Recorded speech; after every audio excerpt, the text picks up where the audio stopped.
esa ecuación característica nosotros tenemos que nuestra generación es de la FEM para sostener una tensión en bornes y a su vez para compensar las caídas de tensión internas de la máquina, que esta era por la corriente I. ¿Sí? Esas caídas de tensión estaban acá, en el inducido, y allí no está dibujada la resistencia de los polos de conmutación, que ya les iba a explicar yo para qué servían, pero se conectan en serie y van acá. Esto también tiene una denominación normalizada, que esto nos tenemos que acostumbrar. Este es el inducido, las escobillas, aquí estaría el bobinado de conmutación, esta sería la alimentación, o la salida, ¿verdad? 90 grados tendríamos el bobinado de excitación, la alimentación de FEM y el reóstato de regulación. Bueno. Entonces, aquí con excitación independiente se usa la denominación JK. Algunos textos creo que aparece también IK, pero no es tan frecuente como JK. Y los bornes del inducido con las letras AB y los bornes del bobinado de conmutación con la denominación GH. Ustedes se preguntarán, bueno, ¿y por qué le ponen letras? Bueno, precisamente porque estas letras después se reproducen en la bornera.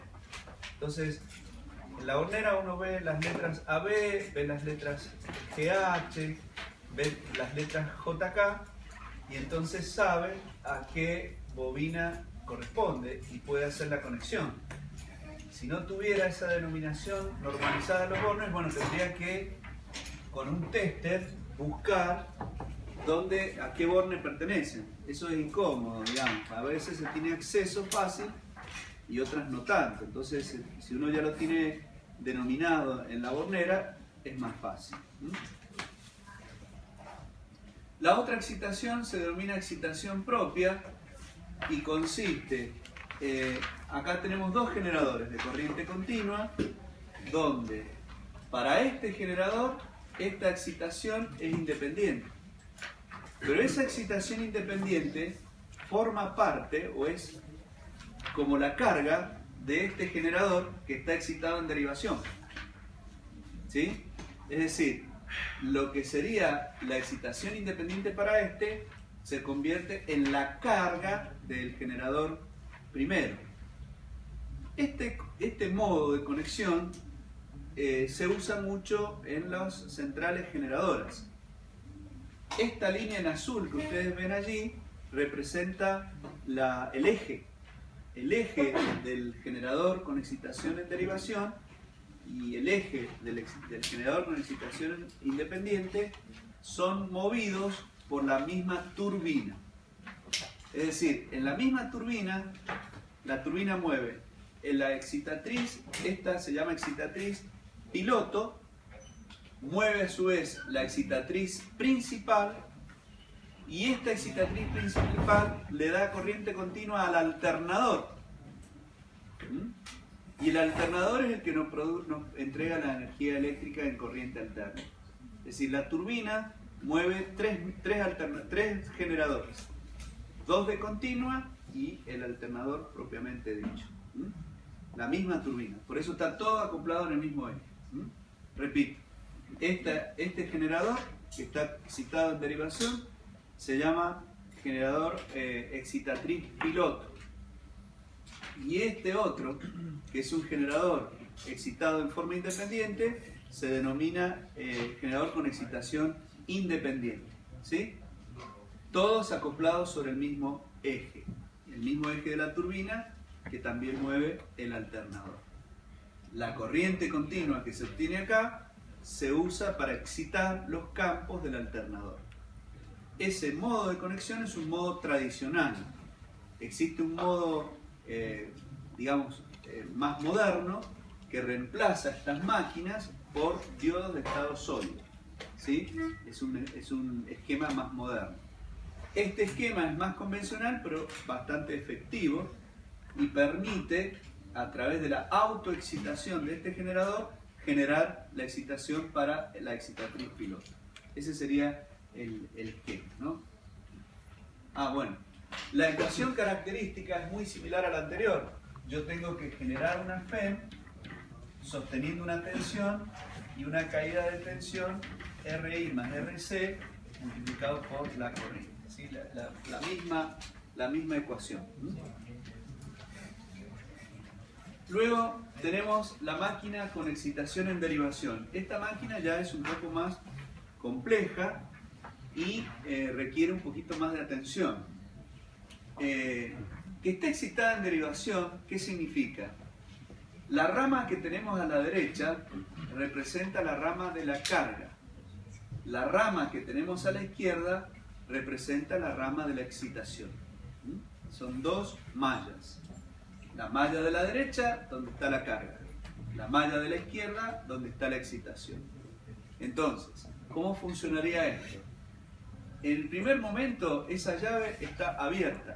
Significa que el generador está funcionando en vacío. ¿Está bien? Y entonces, la corriente que genera el generador, al llegar al nodo B, tiene dos caminos. El camino de la derecha que va a la carga y el camino de la izquierda que va a la excitación. Entonces, la corriente que se va por la izquierda se llama corriente de derivación. Es la corriente que va a generar el flujo fijo y que se regula a través de este reóstato de regulación. La corriente que se va por la derecha va a la carga, ¿sí? Entonces, la ecuación característica, ¿cómo quedaría? La FEM que yo debo generar sostiene la tensión más las caídas de tensión internas de la máquina por resistencia del inducido más la RC, que es la resistencia de los arrollamientos de conmutación. Repito, esta FEM debe sostener esa tensión y las caídas de tensión internas que están en serie. Esa sería la ecuación característica. Luego, también podemos escribir, de acuerdo a la ley de nodos, que la corriente del inducido es igual a la corriente de línea más la corriente del circuito de derivación. Es esta expresión que tenemos allí, ¿sí? Ahora bien, ¿cómo podemos hacer para encontrar el valor de la corriente de derivación?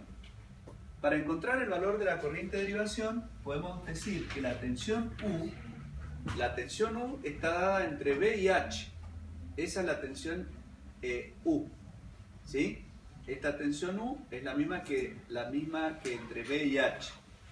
Y esa tensión, por ser un paralelo, también es común a la rama de la izquierda. Y por la rama de la izquierda circula la corriente ID por la resistencia RD más la resistencia del reóstato de regulación. ¿Se entiende? Entonces, de allí yo puedo despejar cuánto vale la corriente del circuito de derivación, que es U sobre RD más la resistencia del reóstato.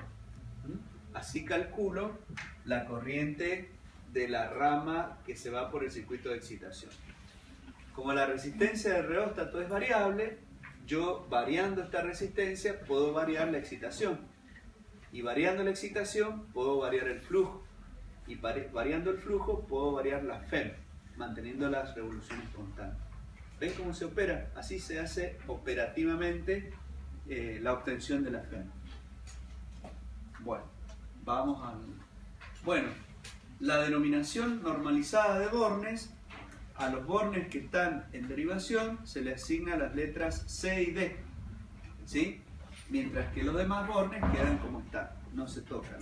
AB para los bornes del inducido y GH para los bornes del bobinado de conmutación. El otro modo de conectar la bobina de excitación es en serie.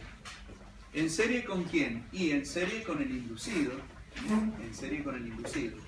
Entonces, esta resistencia del bobinado de serie me va a quedar en serie con el bobinado de polos de conmutación y me va a quedar en serie con el inducido. De manera que la FEM, ahora, la ecuación característica de la FEM, será la necesaria para sostener la tensión más las caídas de tensión que estarán dadas por la resistencia del inducido, la resistencia de los arrollamientos de los polos de conmutación, más la resistencia del arrollamiento serie de excitación. Ese sería, ahí ha faltado el valor de RS. Ha faltado esa... Ahí falta el valor de RS, que está en serie, ¿sí? La bobina que va conectada en serie tiene una denominación especial que es con las letras E y F. Podemos hacer un repaso de todo esto. Y entonces decir, para AB son los bornes del inducido. Después, JK, excitación independiente. Después, CD para la excitación en derivación. Y EF para la excitación en serie. Y GH para el arrollamiento de los polos de conmutación. Ese sería el resumen. Bien, luego aparece el generador con excitación compuesta corta, que fíjense, no es otra cosa que tener. Por eso en los textos lo van a encontrar como compound también. Los franceses son muy desarrolladores de la electricidad, son importantes en el área eléctrica. Entonces en los textos lo encuentran como compound, que es compuesto, lo mismo, o mixto. Mixto para nosotros es más claro. ¿Por qué? Porque nos está diciendo que esta máquina tiene una parte de la excitación en derivación y otra parte de la excitación en serie. Tiene las dos bobinas para compensar. Entonces, ¿cómo queda la ecuación característica en este caso? Bueno, la FEM tiene que sostener la tensión más, ¿sí? Yo genero esta FEM. Tengo que entregar esta tensión U más esta caída de tensión. La caída de tensión que será I por RS. Más, ahora tengo las caídas de tensión internas que serán RC o RI más RC multiplicado por la corriente del inducido. Esa será I sub I. Esta es la corriente de línea y esta será la corriente del inducido. Se han separado. Ustedes pueden empezar de atrás para adelante. Esa tensión más esta caída me va a dar acá, ¿sí? Y acá es igual a la suma de estos dos, ¿sí? Eso es lo que tienen ahí. Profe, ¿sí? ahí los flujos no serían contrarios. Bien. Gracias por la pregunta. La conexión de este tipo, la conexión compound, puede darse de diversos modos. Puede ser, como dice usted, que los dos flujos se anulen o se contrarresten. En ese caso, la máquina se llama compound diferencial y tiene una aplicación muy específica que es en las máquinas de soldar. Este generador, el generador compound, es muy usado para la soldadura de corriente continua. Las máquinas de soldar, ustedes a lo mejor conocen las de alterna, conocen la autógena, esa que usa el gas acetileno. Aprovecho, el otro día unos alumnos de la UTN hicieron una turbina de gas, chiquita, así, de este tamaño, la prepararon ellos. Muy rudimentaria, se la ingeniaron y le inyectaban gas acetileno y oxígeno con aire comprimido. Un tubito de oxígeno, eso. Entonces era rudimentario, entonces lo encendían con un encendedor. Y en la cámara de combustión salía fuego para los dos lados, porque estaba abierta por los dos lados. y la movía un motor trifásico asincrónico, controlado por un variador de velocidad. Pues no podían dispararla a 3000 vueltas porque se les iba. Pero lo hicieron. Y tiraba fuego, llamó a todo el mundo, porque tiraba fuego para los dos lados. Hasta que arrancó y aceleró hasta, creemos, las 3000 RPM. ¿A qué voy con esto que estoy diciendo? En la soldadura están acomodarse y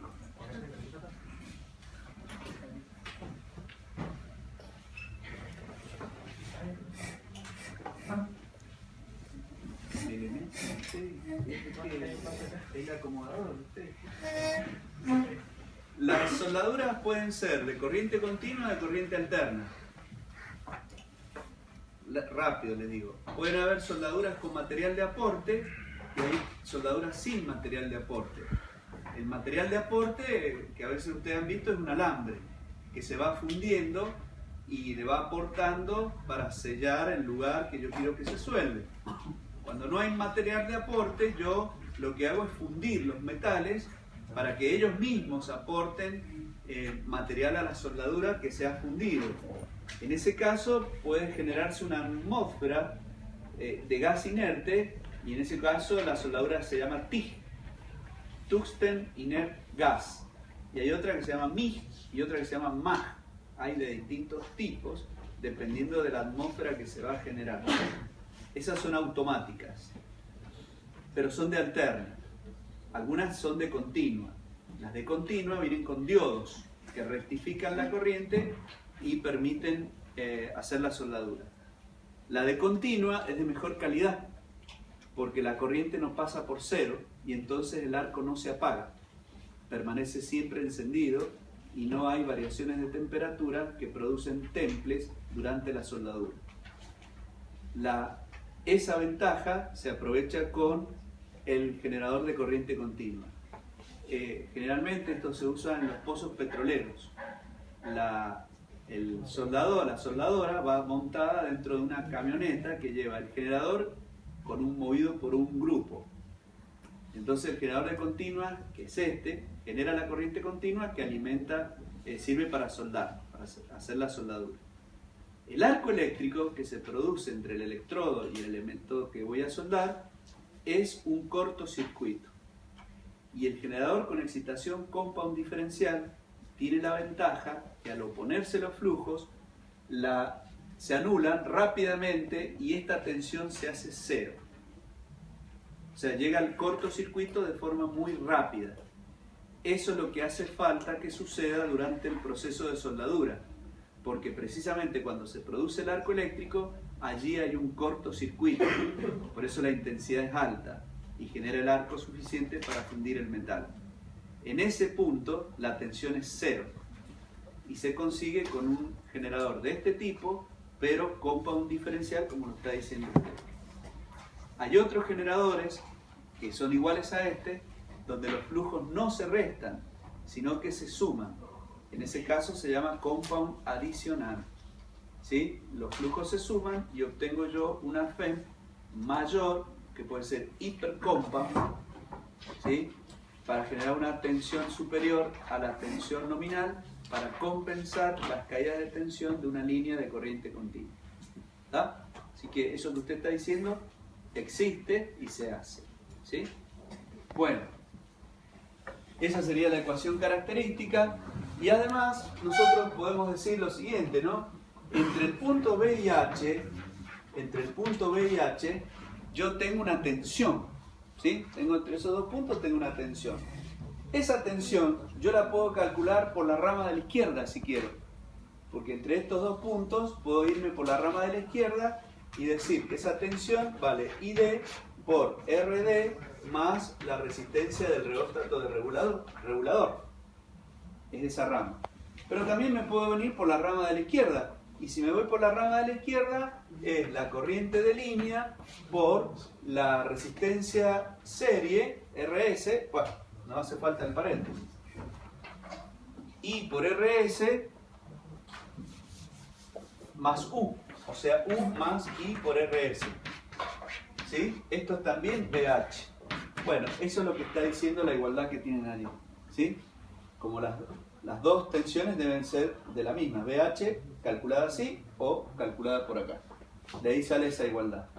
Y la corriente del inducido es igual a la corriente de línea más la corriente de derivación, ¿sí? Que es lo que tienen acá. ¿Está entendido? Esa es la compuesta corta. Después tienen la compuesta larga, que es hacer que el bobinado serie forme parte del inducido. Ese es el concepto para que ustedes lo recuerden, para que ustedes cuando tengan que estudiar sepan la diferencia. La compuesta larga es porque el bobinado de serie quedó incluido dentro de lo que sería el inducido. ¿Cómo formamos la ecuación característica? A ver, chequeemos, a ver si está bien. ¿A qué sería igual la FEM-E? Y ahora la FEM-E tiene que sostener la tensión, más las caídas de tensión interna, que ahora serán la RI más la RC, y como la resistencia serie quedó incluida, esta será por la corriente I sub I que la recorre, ¿sí? Luego, la tensión U que se da entre este punto y este punto es lo mismo que entre este punto y este punto. Entonces la tensión U va a ser la resistencia del arrollamiento de derivación más la resistencia del reóstato de regulación por la corriente I sub D. Y nuevamente la corriente del inducido es igual a la corriente de línea más la corriente del circuito de derivación. Aquí abajo está lo que yo les decía con la bornera. En la bornera, y lo van a ver en el laboratorio, nosotros hemos preparado la bornera de la misma forma, porque para nosotros también incluso es mucho más simple no tener que andar midiendo para ir viendo qué bobina pertenece a qué parte del circuito. Directamente tenemos los bornes normalizados y ya sabemos a qué bobina pertenece. Sin embargo, si yo tuviera que rastrear o verificar cuál bobina pertenece a qué, digamos, tipo, si es derivación serie, nosotros medimos con un ohmímetro la resistencia de la bobina. La resistencia más alta, va a corresponder al bobinado serie. ¿Por qué? Porque el bobinado de derivación. La resistencia alta, una resistencia alta, nos está refiriendo a lo siguiente: Rho por L sobre S. Entonces, el bobinado derivación es el bobinado de sección más fina, por lo tanto, de resistencia más alta. En cambio, el bobinado serie es un bobinado que tiene un alambre grueso, ¿sí? Un alambre grueso, ¿por qué? Porque lleva la corriente. Entonces, como es el alambre de sección gruesa, la resistencia es baja. ¿Está bien? El bobinado serie tiene baja resistencia. El bobinado de derivación tiene alta resistencia. Y alta es alta, ¿sí? Pueden ser 800 ohmios, comparado con el bobinado serie, que puede tener una resistencia de 10 ohmios, ¿sí? Bastante más baja. Eso les digo para que tengan una idea. Bueno, vamos a ver ahora un tema muy importante, digamos, un tema básico que tiene que ver con las leyes de Newton. Fíjense ustedes, con el principio de acción y reacción, así de simple. ¿Qué decía Newton? Y Newton hablaba de que a toda acción se le va a oponer una reacción, siempre va a haber una reacción. Y es un principio, ¿eh? Es un principio. ¿Qué es un principio? Un principio es algo que no cambia. Y eso se verifica en todo, ¿eh? Hasta en la filosofía, hasta el comportamiento humano. En todos los órdenes se va a verificar ese principio. A una acción va a haber una reacción. ¿Cómo va a ser esa reacción? No sé, pero va a haber una reacción, ¿sí? Entonces, acá, en esta máquina, ¿qué es la acción y qué es la reacción? La máquina no reacciona con un golpe, no reacciona enojándose. ¿Cómo es que reacciona la máquina? ¿Qué acción es la que yo le aplico para que ella reaccione. Bueno, la acción del generador es ponerlo en carga. Porque hasta ahora nosotros todo lo que hemos visto es en vacío. Es decir, la máquina genera FEM, pero no hago circular corriente a través de la carga. ¿Está bien? Estaba en vacío. Si yo tengo una tensión, si yo voy con un multímetro y mido en los bornes la tensión, voy a medir, qué sé yo, 250 voltios. Pero si quiero medir corriente, no voy a poder, porque la carga no está, no existe. Están los bornes abiertos. Eso es que esté en vacío. Ahora, si yo la llavecita esa que veníamos mostrando la cierro, ¿verdad? La cierro, esa tensión que yo estoy generando va a hacer circular una corriente. Siempre la causa es la tensión y la consecuencia la corriente.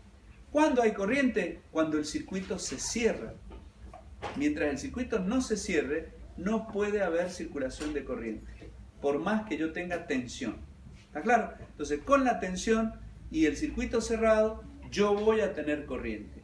Esa es la acción, ponerlo en carga. La reacción es la que vamos a estudiar ahora. La máquina, ¿cómo reacciona? La máquina reacciona produciendo su propio flujo. Yo tenía, cuando la máquina estaba en vacío, un solo flujo, el flujo principal, el flujo que provenían de los polos, de los arrollamientos principales. Ese era el único flujo que yo tenía. Cuando la máquina la pongo en carga, la máquina reacciona, porque la puse en carga y tiene corriente ahora en el inducido. Este es el inducido de la máquina. Ahora hay corriente en él. Y como hay corriente, se va a producir un campo. Y ese campo lo determino por la regla del tirabuzón. Aquí arriba, en las bobinas de arriba, es entrante la corriente y aquí abajo es saliente. Entonces tengo un flujo que lo voy a llamar flujo transversal o flujo por reacción del inducido. ¿Está bien? Entonces aquí, ahora, se puede aplicar el principio de superposición de los efectos. ¿Cuáles son esos efectos? Y yo tengo un flujo principal que es independiente del flujo transversal.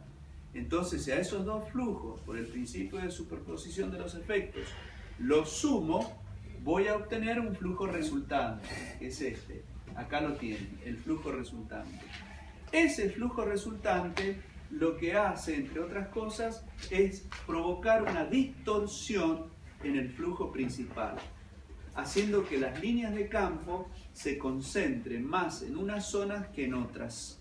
Hay una deformación del campo. Esta es la deformación de la que yo estoy hablando. Esa es una consecuencia.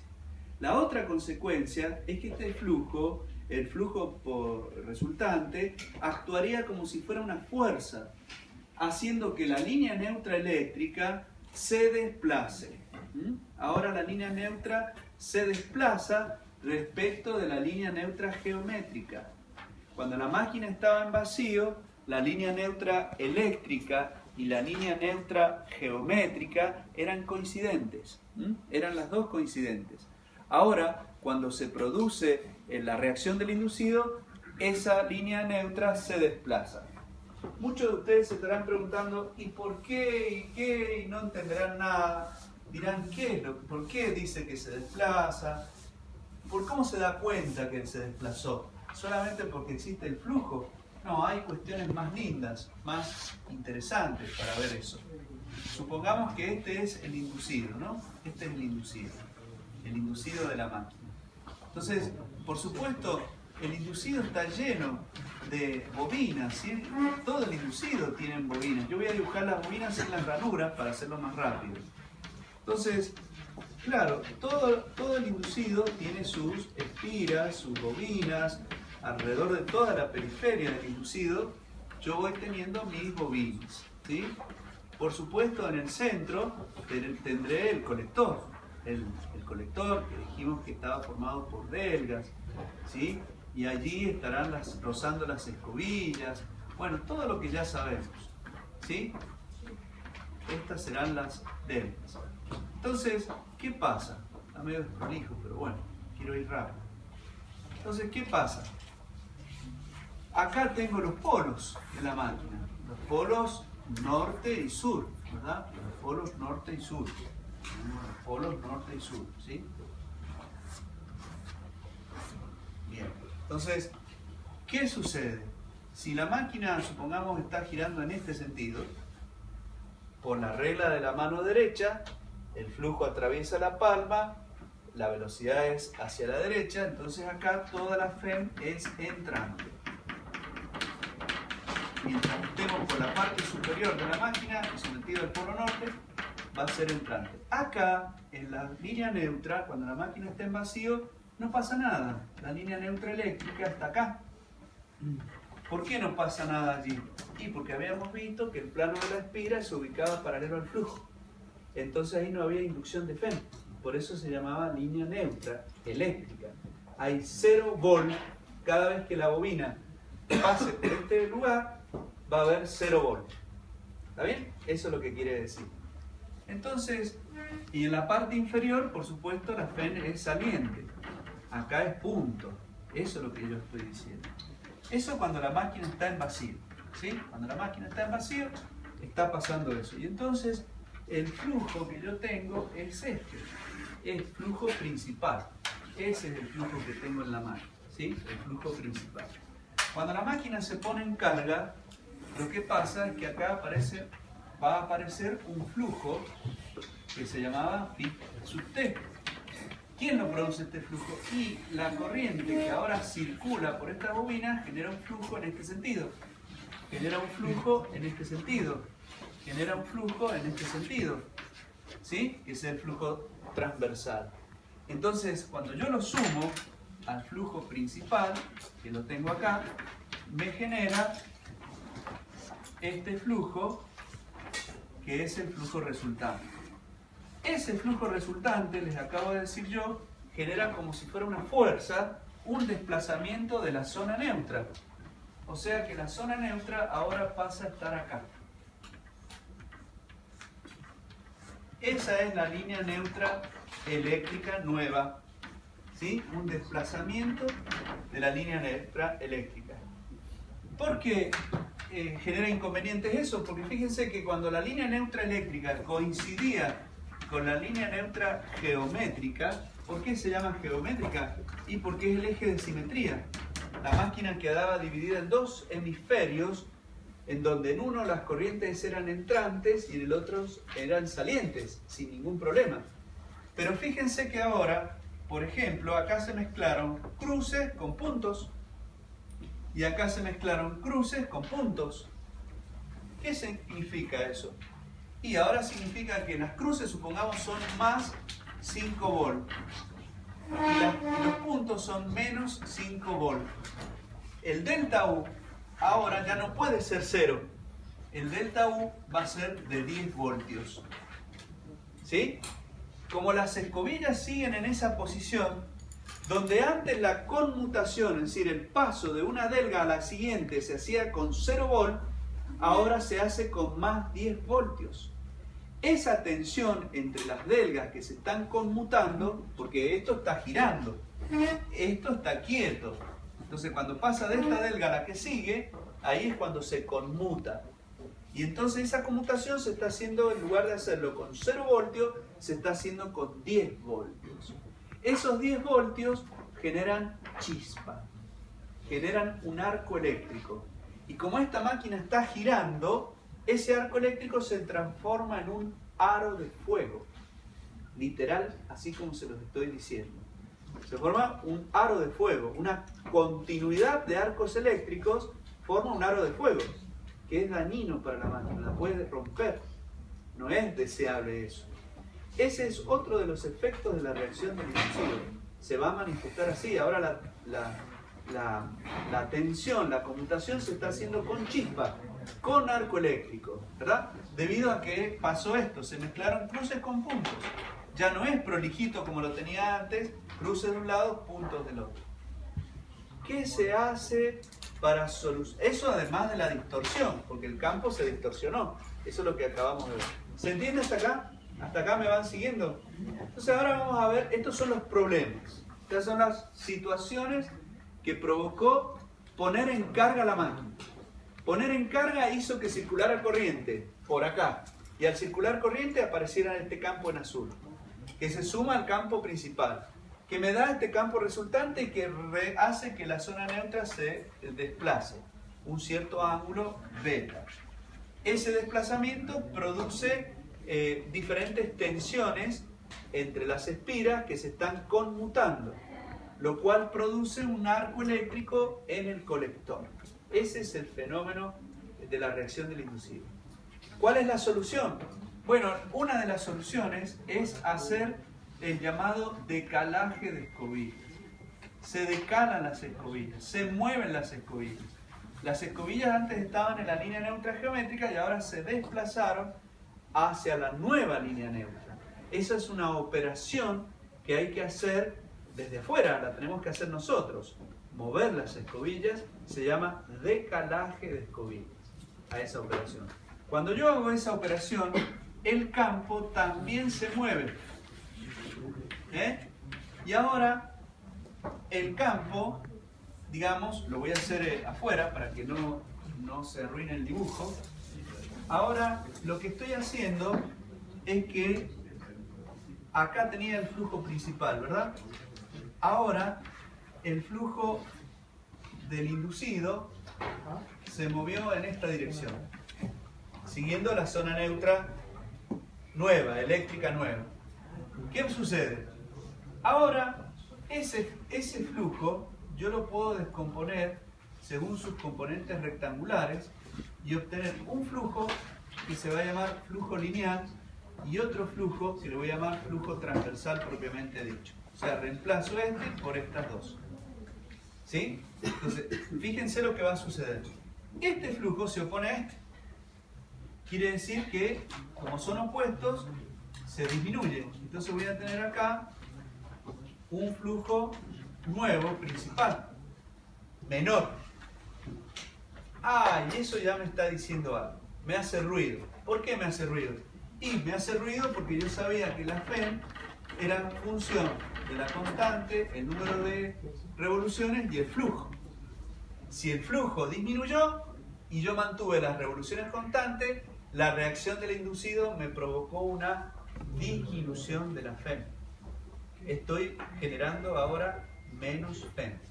O sea, traducido, se ha producido una caída de tensión por reacción del inducido. ¿Sí? Hay una caída de tensión debido a la reacción del inducido. Y la otra situación, que es la mala noticia, es que ese flujo transversal, si yo lo sumo nuevamente al nuevo flujo, voy a tener otro flujo resultante.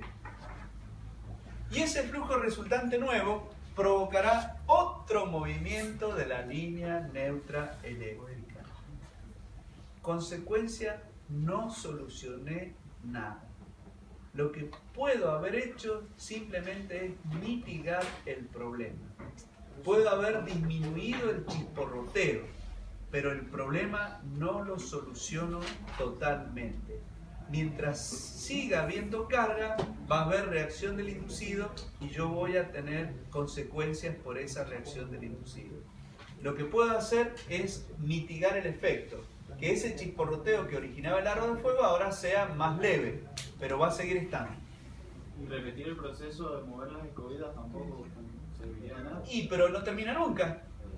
Siempre se va disminuyendo el flujo principal cada vez que lo haga. Claro, mientras más lo mueve, igual no lo va a anular y va a llegar un momento que no va a generar FEM directamente.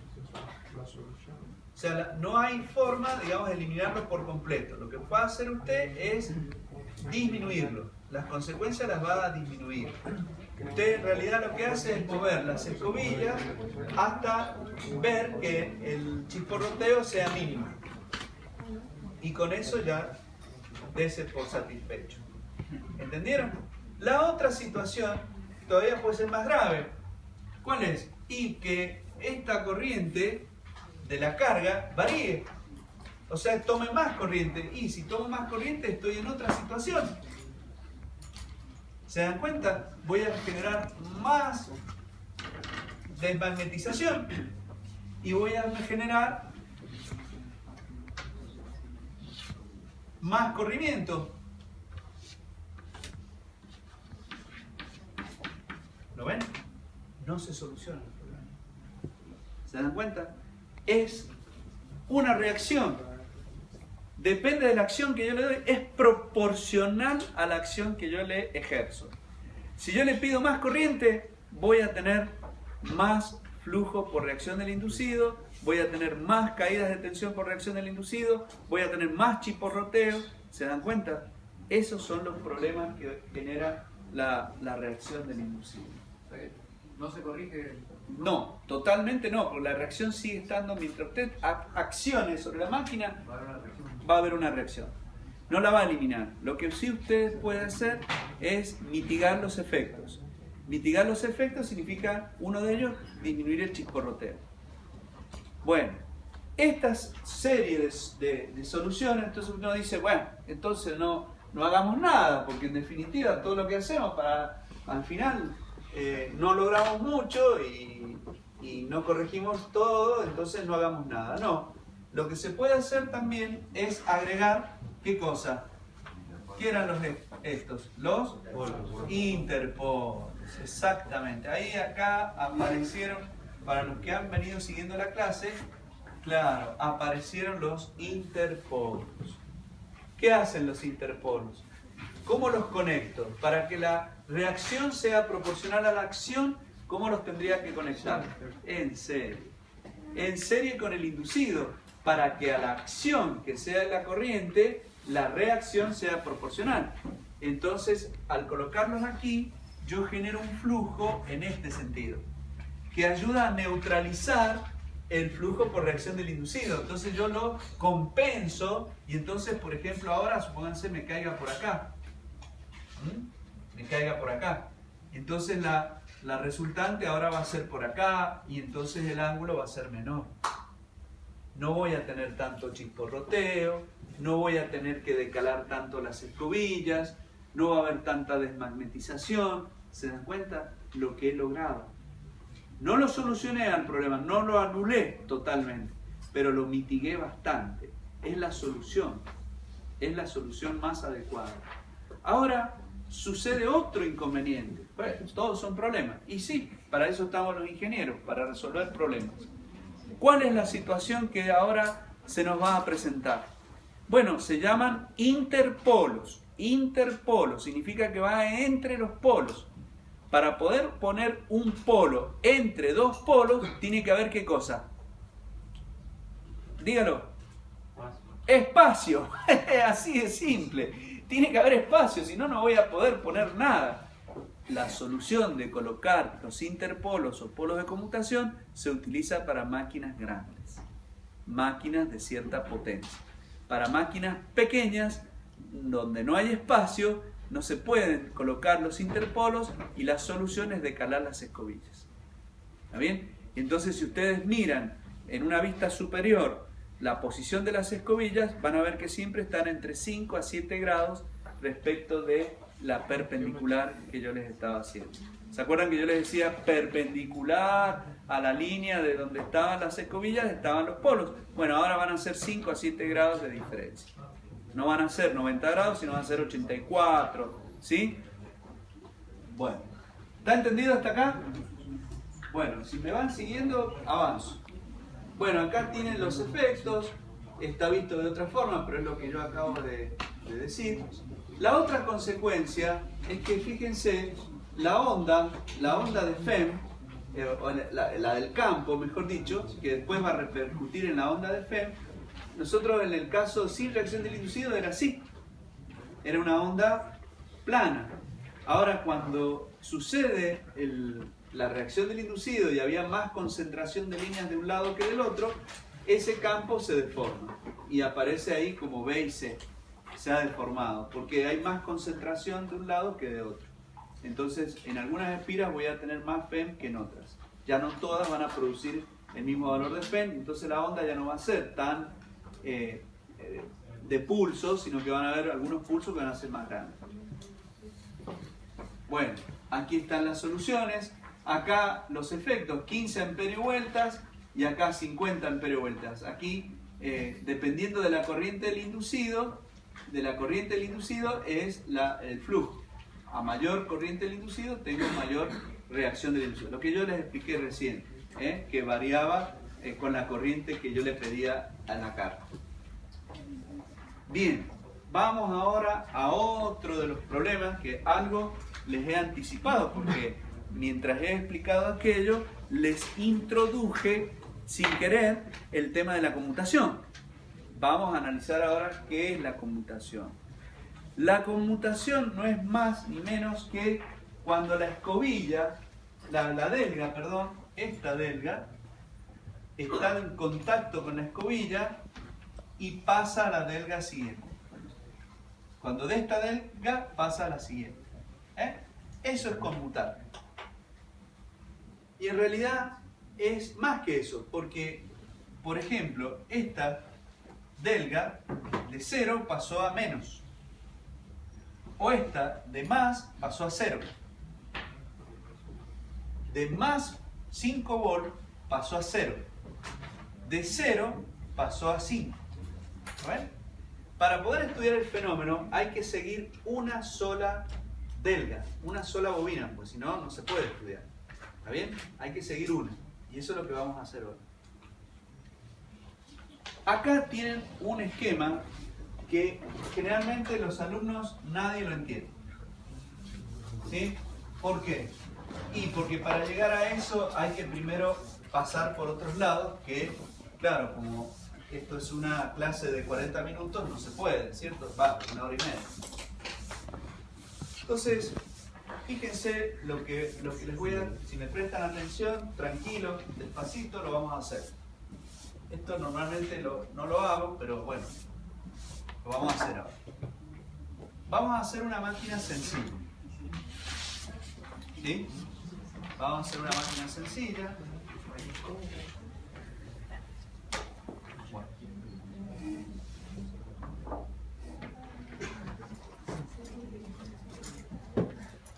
Los dibujos, ustedes se darán cuenta que les presto atención, ¿no? Bueno, entonces los dibujos tienen que ser siempre grandes. Ustedes los apuntes, si lo están haciendo, también grandes. Nada de cosas chiquitas. Los que hacen cosas chiquitas en los gráficos es porque no los entienden.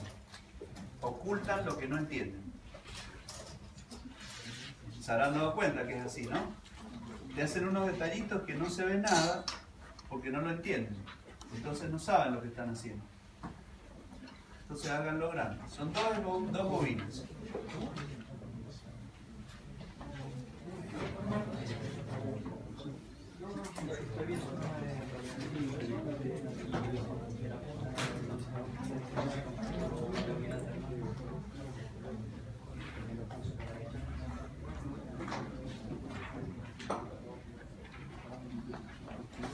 Ahí tienen 6 delgas. ¿Sí? 6 delgas. Entonces, vamos a empezar a bobinar. Eso es lo que vamos a hacer. Vamos a tomar rojo y azul. Tomen 2 colores también ustedes. Entonces voy a arrancar del 1 y voy a ir hasta la ranura 1. Voy a entrar en la ranura 1. Voy a salir para dar la vuelta.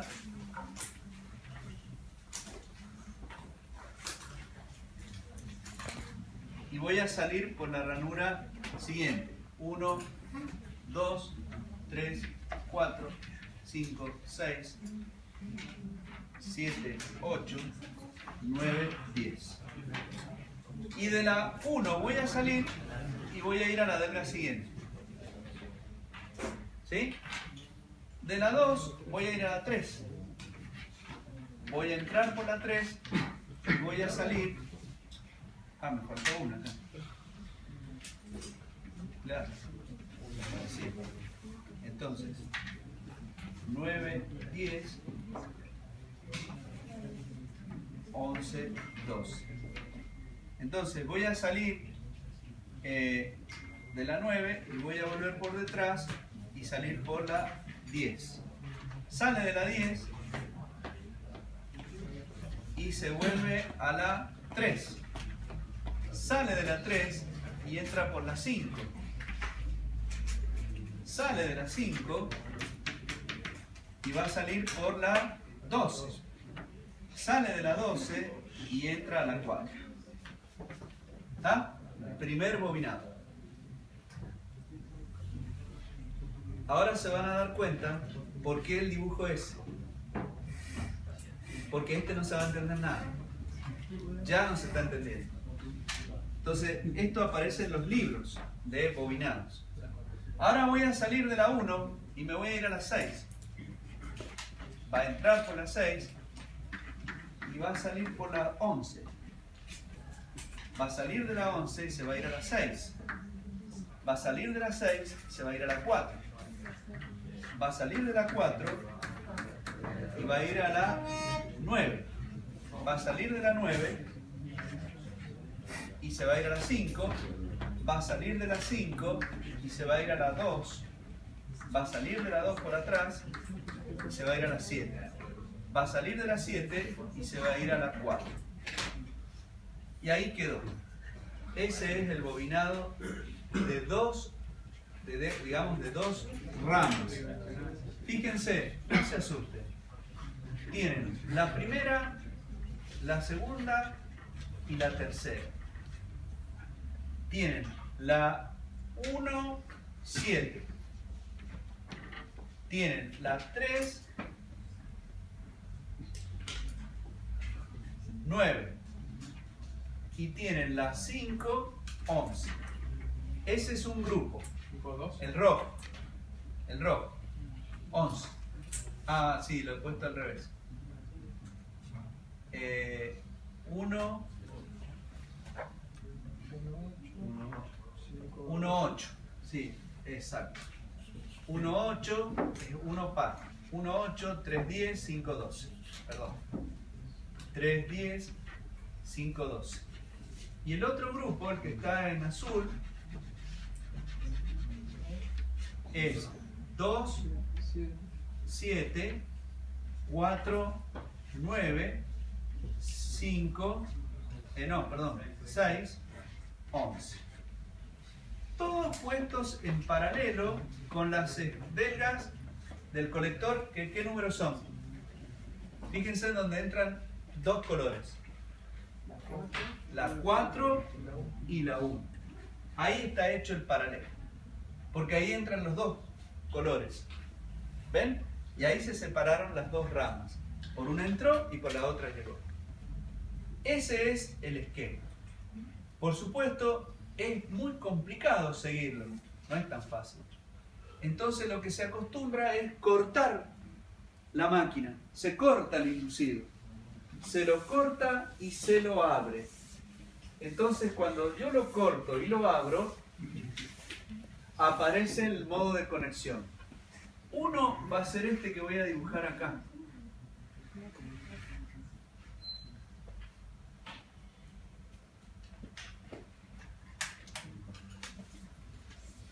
En este modelo que voy a hacer acá, voy a tener una bobina que nace en una delga y entra en la otra. En esa misma nace otra, va y vuelve a la siguiente. Nace otra, da la vuelta y vuelve a la siguiente. Ese sería un bobinado. Empieza en una delga, a la siguiente. Empieza en la siguiente y así sucesivamente. Eso se llama bobinado tipo imbricado. Este es el imbricado adicional o progresivo, y hay otro imbricado que se llama regresivo, que es en vez de volver a la siguiente, volver a la de atrás, volver a la de atrás, volver a la de atrás. ¿Sí? Como un tejido. Bien. Y el otro bobinado, que es también cortar, ¿cierto? Porque yo la corto la máquina y la abro. Es el bobinado tipo ondulado. Miren cómo se representa. Son ondas. ¿Ven?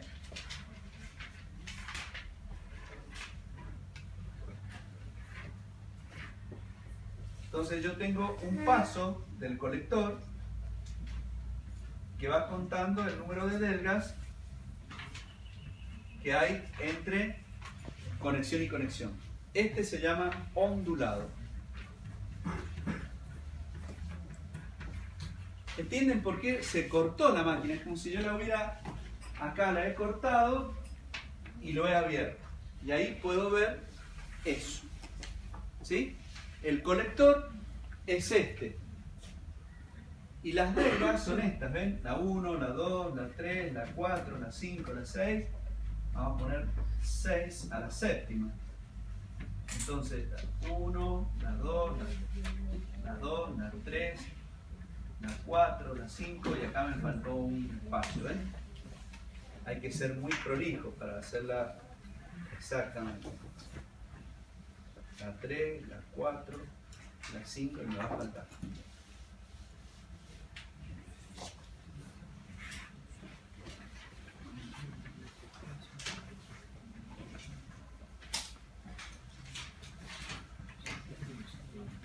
Ahí estaría. ¿Sí? Ese es el ondulado. Entonces, fíjense, acá, en una de las conexiones, por ejemplo acá, yo puedo tener el paralelo. ¿Eh? Y salir para el otro lado. ¿Sí? Acá está hecho el paralelo. Si acá está la escobilla y la corriente está entrando por acá, tiene dos caminos. Uno que se va por una rama y el otro que se va por la otra. ¿Qué es eso que tienen acá? ¿Lo ven? En una de las conexiones se dividió. Esa sería la 4, la 1. Claro, exactamente. Y del otro extremo estará la 4. ¿Sí? Porque ha sido cortado y abierto. Entonces, ¿qué se ha hecho en ese dibujo? Solamente se ha tomado una espira que vuelve a la delga siguiente y la partecita de la otra que hace el paralelo. Nada más. ¿Lo entienden ahora? Sí. ¿Eh? ¿Se entiende? Acá estaría, lo hago con color. El azul y el rojo. El azul, acá, acá, acá, acá, acá y acá. Hasta ahí. Y la roja, acá, acá y después saldría para el otro lado. ¿Lo ven? ¿Se entendió? Entonces, en el dibujito de ustedes que están viendo allí en pantalla, ¿qué están viendo ustedes? ¿Qué están viendo? Y están viendo esto, miren, esta parte en azul. Están viendo esto. Esto, esto, esto, esto y la que viene a la siguiente. Y también están viendo la parte de la roja. ¿Lo ven? Que incluso ni siquiera ven eso, sino ven una parte, ¿no? ¿Entendieron? ¿Eh? Eso es lo que ustedes están viendo allí. Entonces acá está la delga, la escobilla, perdón. Y acá hay una delga, acá la que sigue, y acá ven la otra, y así sucesivamente. La escobilla es fija, lo que se mueve es este. ¿Y para dónde se está moviendo? Fíjense, hacia la izquierda. ¿Ven? Se está moviendo para la izquierda. Ay, ¿qué significa eso? Y significa que esto está girando. ¿Lo ven? Entonces, si es esta, primero es cruz y en otro instante va a estar acá. ¿Qué es esto? ¿Lo ven? Y en otro instante va a estar acá abajo. ¿Qué va a hacer cuando pase a ser punto? Y ahí terminó la conmutación. ¿Se dieron cuenta? Arrancó cuando la corriente era cruz. Va en un sentido. Entra. Después vale 0. Ahí, miren. La corriente se divide en la mitad, porque son dos ramas. ¿Sí? Acá se divide a la mitad. I su I sobre 2. Y acá I su I sobre 2. Las dos ramas del paralelo. Acá. Eso estaría en vacío, profe. Está en carga, por es la reacción. Ahí. I su I sobre 2. I su I sobre 2. ¿Lo ven? Entonces, en esta primer foto, cuando esto está aquí, estoy acá. La corriente I sub I sobre 2 es entrante, cruz. Cruz. En el instante siguiente, esto fue girando. Pasó a estar acá. No hay corriente, porque estamos en la línea neutra eléctrica. ¿Estamos de acuerdo? Entonces la corriente I sub I sobre 2, ¿cuánto vale? 0. ¿Sí? Y en el otro instante pasó acá. Ahora la corriente es punto. ¿Sí? O sea, va hacia abajo. Está saliendo. ¿Se dieron cuenta? Ese es el proceso que realiza la conmutación. A eso se le llama conmutación. Al cambio que va de sentido que va sufriendo la corriente en la bobina y cómo la escobilla en contacto con las delgas va cambiando de una delga a la siguiente. Porque de esta delga, de la delga 1, acá quedó en cortocircuito la 1 con la 2 y acá la delga quedó en 2 quedó en contacto con la escobilla.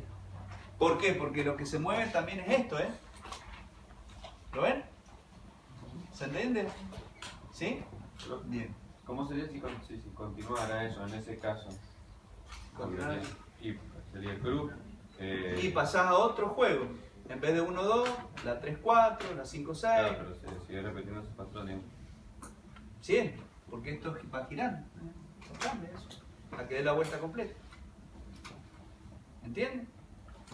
Entonces, ahora que han entendido esto, esta es la parte crucial para entender. ¿Sí?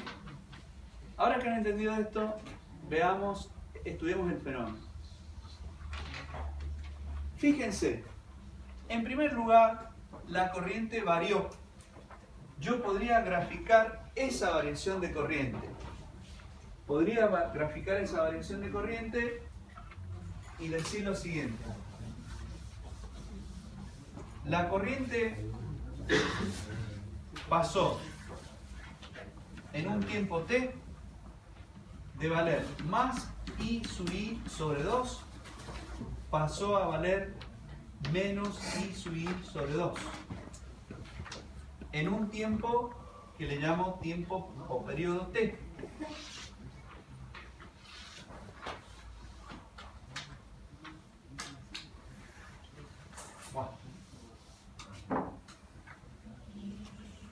Así. Y en la mitad del periodo, la corriente cambió de sentido. Ese es el fenómeno. Pasó de ser más I sobre 2 a menos I sub I sobre 2. ¿Está? La corriente fue variando en módulo y en sentido. ¿Sí? Por lo tanto, voy a tener, de acuerdo a la ley de Lenz-Faraday, voy a tener una FEM. La corriente está variando y entonces vamos a tener una FEM inducida. ¿Sí? Esa FEM inducida, que depende de la variación de la corriente en el tiempo, responde a la ley de Lenz. Responde a la ley de Lenz. De Lenz-Faraday. Entonces, ¿cómo responde a esta ley? Y la corriente está pasando de un valor cruz positivo a 0. Pero, ¿qué pasa? ¿Está aumentando en magnitud o está disminuyendo? está disminuyendo. ¿Está bien? Está disminuyendo, porque acá se anula. Entonces, por ley de Lenz, dice, no queremos que disminuya. ¿Sí? Entonces, esa FEM hace circular una corriente que se llama corriente suplementaria, que es esa I sub S, que lo que hace es reforzar, tratar de reforzar a la corriente del inducido que está disminuyendo para que ésta no disminuya. Por eso se le suma. ¿Sí? Al quedar en la posición de cortocircuito, la única corriente que existe es ella, la corriente suplementaria, la otra ya no existe más. Y cuando la corriente I sub I sobre 2 cambia de sentido, ¿qué le pasa? De 0 empieza a aumentar. De 0 va a empezar a aumentar. ¿Sí? Hasta valer su valor máximo. Entonces la corriente suplementaria por ley de Lenz dice no. Siempre se le opone a la causa que la genera. Entonces circula en sentido contrario para que no crezca. ¿Está claro? Eso es lo que está pasando con la corriente suplementaria. De manera que la corriente, la variación de la corriente en el inducido, que era ideal una recta, ahora aparece como una curva. Y cuando valía 0, acá está circulando la corriente suplementaria. ¿Está bien? Eso es lo que se está produciendo en la conmutación. Bien, ¿qué otro efecto se produce en esta bobina? El otro efecto es el que tiene que ver con el flujo de la ranura. Lo vamos a ver acá. Si ustedes se fijan acá, en la ranura, la corriente centrante genera este flujo, en sentido horario.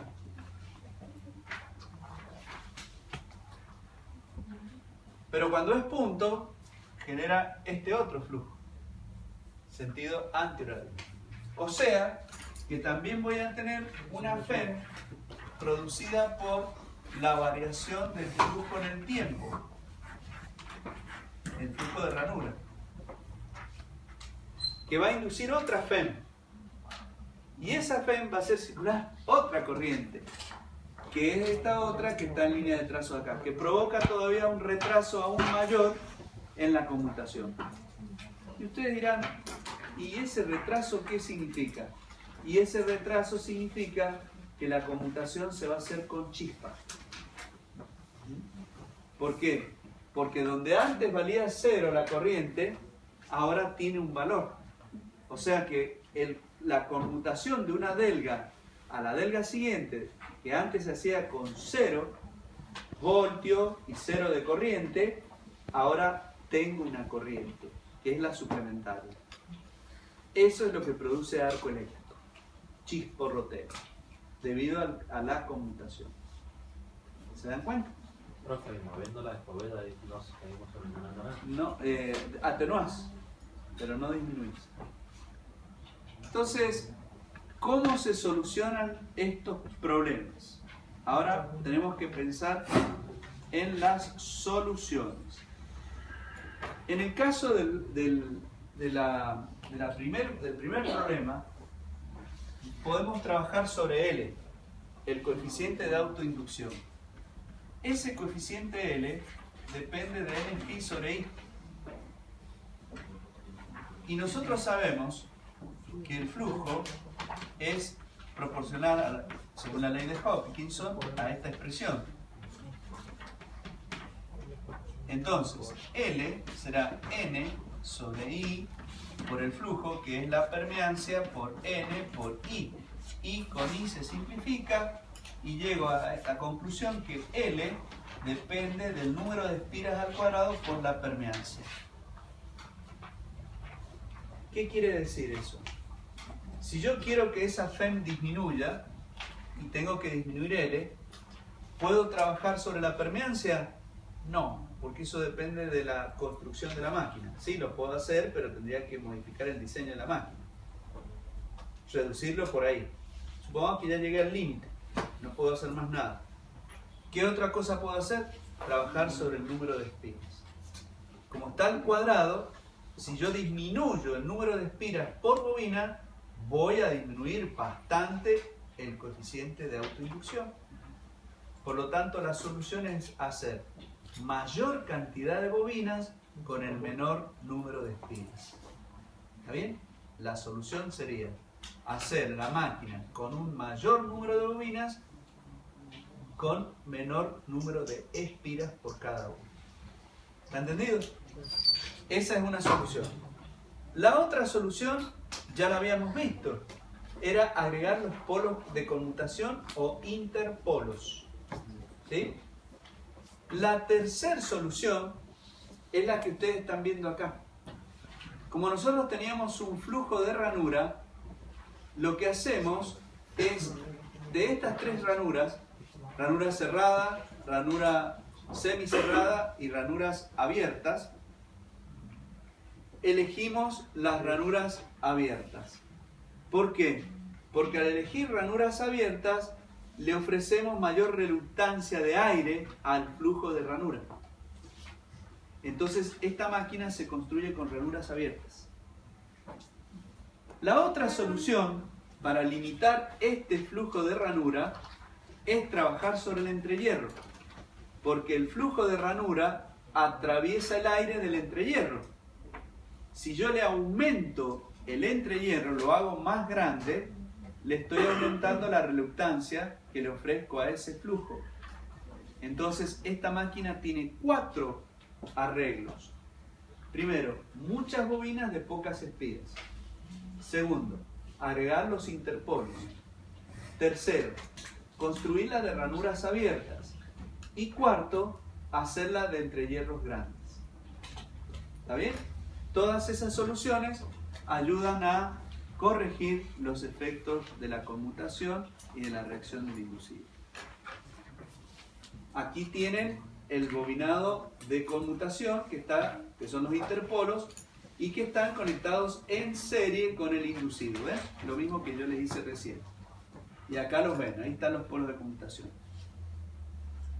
Bueno, acá el fenómeno de conmutación, bueno, está explicado con un anillo, no vale la pena. Y acá aparecen otras soluciones, que es trabajar con los arrollamientos compensadores. Todas las soluciones que le agregamos dependen del tamaño de la máquina. En las primeras filminas yo les mostré unas ranuras que estaban puestas en el polo. ¿Se acuerdan? Esas ranuras era donde se alojan los arrollamientos compensadores. ¿Por qué? Porque cuando yo hice la compensación con el interpolo, trabajé en esta zona, pero no trabajé en la zona de los polos. Entonces los arrollamientos compensadores sirven para compensar el flujo en la zona de los polos. ¿Se entiende? Esos arrollamientos compensadores van en serie con los polos de conmutación y con el inducido. Es un arreglo más, es una mejora más que tiene esta máquina. Bueno, muy bien.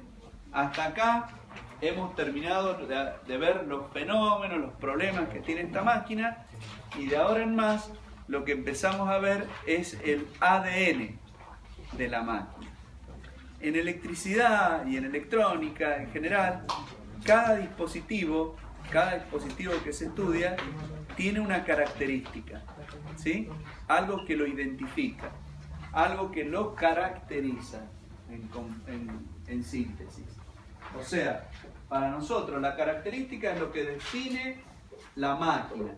Me va a decir, yo miro una característica y ya sé si estoy hablando de un generador, si estoy hablando de un motor sincrónico, si estoy hablando de un diodo, si estoy hablando de lo que sea.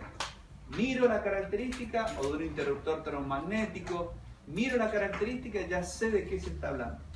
¿Sí? Por eso se llama característica, es lo que lo caracteriza, es lo que, digamos, lo identifica como funcionamiento.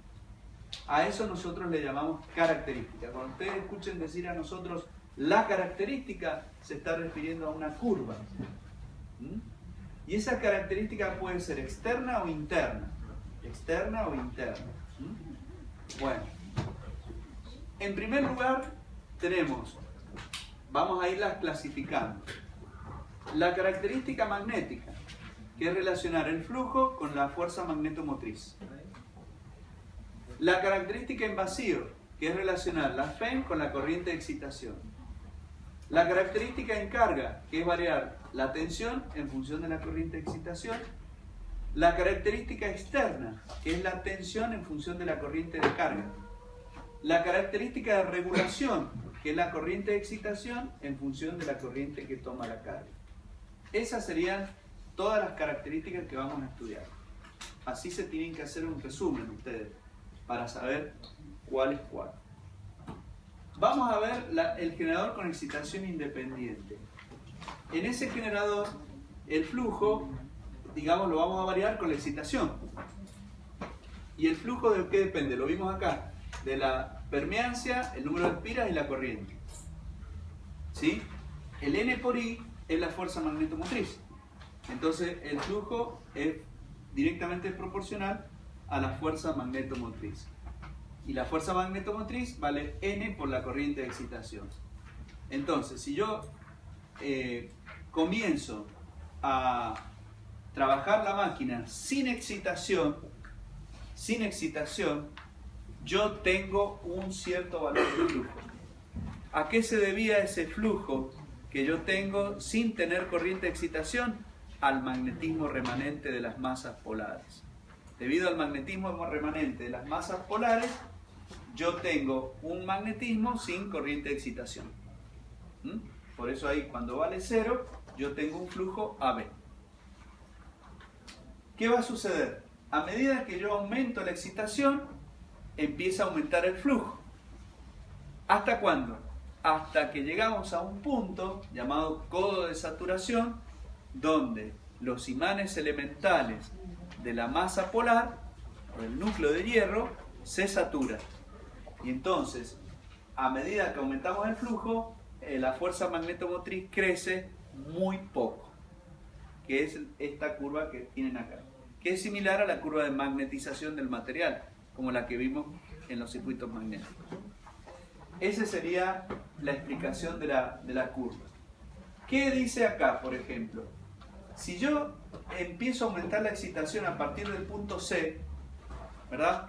Para querer aumentar el flujo, lo único que voy a hacer es aumentar las pérdidas en el cobre del bobinado de excitación. Una vez que yo llegué a la saturación del núcleo y yo, supongamos, me empeño en querer seguir aumentando el flujo después de la saturación, lo único que voy a estar haciendo es aumentar el I cuadrado por R en esa bobina, porque ya el núcleo, el hierro, se saturó. Entonces la pérdida en el cobre va a hacer que yo pierda rendimiento global de la máquina. ¿Está claro? Entonces, yo una vez que llego a la saturación, tengo que dejar de aumentar la excitación, porque no voy a lograr, lo que voy a aumentar van a ser las pérdidas en el cobre de la excitación. Bien, en la máquina con excitación independiente, la situación es similar, muy similar. La corriente de excitación me varía el campo. Si varía el campo, varía el flujo, son proporcionales. Y si varía el flujo, varía la FEM. Entonces acá tengo la curva del flujo en función de la corriente, en función de la fuerza magnetomotriz, o bien de la FEM en función de la corriente de excitación. Es lo mismo, ¿sí? Es lo mismo. Entonces, la máquina, podemos decir, genera cierto valor de FEM aún sin tener corriente de excitación. Eso debido al magnetismo remanente. A medida que yo aumento la corriente de excitación, empieza a aumentar el valor de FEM. Hasta llegar a un valor donde los valores de FEM que se consiguen aumentan muy poco con los crecimientos de la corriente de excitación. Ahí decimos que hemos llegado a la saturación. ¿Estamos de acuerdo?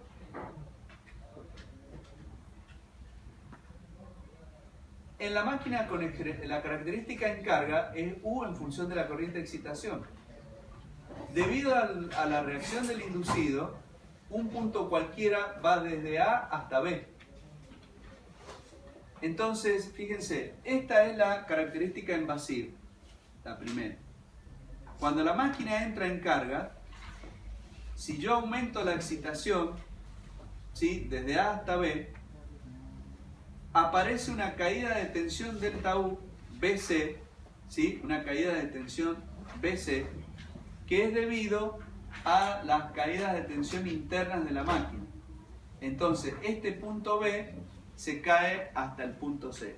Se produce una caída de tensión. ¿Recuerdan que yo les dije que cuando la máquina le aparecía el fenómeno de la reacción del inducido, uno de los efectos era una caída de tensión?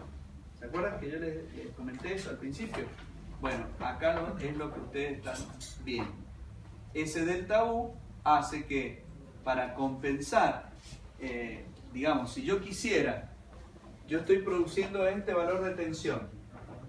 Si yo lo quisiera mantener constante, tendría que aumentar la caída de la corriente de excitación hasta AB, lo cual significa que la caída de tensión para llegar al punto C es delta U, ¿sí? Recordemos lo que yo dije en el principio. Cuando aparece el fenómeno de reacción del inducido, decalaba las escobillas, descomponía el flujo en dos componentes, el flujo lineal y el flujo transversal. Y el flujo lineal hacía que disminuyera el flujo principal. Si el flujo principal disminuía, disminuía la FEM. Si disminuye la FEM, se produce una caída de tensión. Esa caída de tensión es la delta U. O sea que de este valor de FEM-E he pasado a este valor más pequeño. El delta U es producido por la reacción del inducido. ¿Está bien? Así aparece la curva característica en carga. De la FEM-E yo paso a la tensión U, debido a las caídas de tensión interna que tiene la máquina. Y el AB debido a la reacción del inducido. ¿Está bien? ¿Se entiende o no? A ver, veo caritas raras. Una reglita, por favor. Miren, yo genero una FEM-E. Ahí genero una FEM-E. ¿Sí? En el punto A genero una FEM-E cuando está en vacío. Cuando la pongo en carga la máquina, se producen caídas de tensión por reacción del inducido. ¿Está bien? Si yo quiero mantener la FEM-E constante, voy a tener que aumentar la excitación y voy a tener que irme hasta el punto B. ¿Se entiende? Si yo quiero que la FEM no caiga, voy a tener que aumentar la excitación. ¿Por qué? Porque la reacción del inducido hizo que el flujo disminuyera. Si disminuye el flujo, disminuye la FEM. Si yo no quiero que la FEM disminuya, se mantenga constante, voy a tener que aumentar la excitación y me voy hasta el punto B. ¿Sí? Eso es lo que yo hago. Pero a su vez, debido a que la máquina está en carga, aparecen caídas de tensión internas, que eran los famosos delta U. Entonces, ese delta U, ¿qué era? Acuérdense la ecuación característica. Era U más R del inducido, ¿sí? Más la resistencia de los polos de conmutación multiplicado por I. ¿Está bien? Bueno, esta FEM-E será igual a U más delta U. El delta U es este que está acá. Ese. Entonces, debido a las caídas de tensión internas, la FEM yo no la puedo sostener ahí. Ya no tengo FEM, tengo tensión U que está más abajo. ¿Ven? Dicho en otros términos, si ustedes quieren, la tensión U va a ser la FEM menos el delta U. Ahí lo entienden mejor. Entonces yo del valor de FEM-E que tenía acá, se cayó a este nuevo valor de U que tengo más abajo. ¿Cuánto se cayó? Delta U. ¿Se dan cuenta? Entonces, repito. Sí. ¿En el punto A no tengo la delta U? No, en el punto A está en vacío, porque es la FEM en función de la corriente de excitación. Cuando la máquina la pongo en carga, aparece el fenómeno de reacción del inducido. Si yo quiero que la FEM permanezca constante, me tengo que aumentar la excitación y por eso me voy al punto B. A aumentar la excitación yo disminuiría un delta U, porque si no... No, pará. Son dos fenómenos, son dos. Nuestra encarga primero fenómeno. Primero está en vacío y estoy en el punto A con una FEM E. ¿Estamos de acuerdo? Ahora la máquina la pongo en carga. Como la pongo en carga, aparece el fenómeno de reacción del inducido. Como aparece el fenómeno de reacción del inducido, la FEM va a caer. ¿Sí? Para que la FEM no caiga, yo le aumento la excitación. De este valor de excitación paso a este otro. Pero igual claro. Pará, no. La FEM la quiero mantener constante. Para mantenerla con... A ver. ¿Vos compensás con eso? Claro, compenso. Acuérdense lo que yo había mostrado acá. Yo tenía el flujo principal, el flujo por reacción del inducido, la descomposición, el flujo transversal y el flujo lineal. Ese flujo se resta a este. Entonces ese flujo ahora es phi'. La FEM depende de las vueltas y del flujo. Si el flujo cae, cae la FEM. Yo no quiero que caiga la FEM, la quiero mantener constante. Por eso nos movemos sobre la misma recta AB. Para que no caiga la FEM, no se me venga abajo, yo aumento la excitación.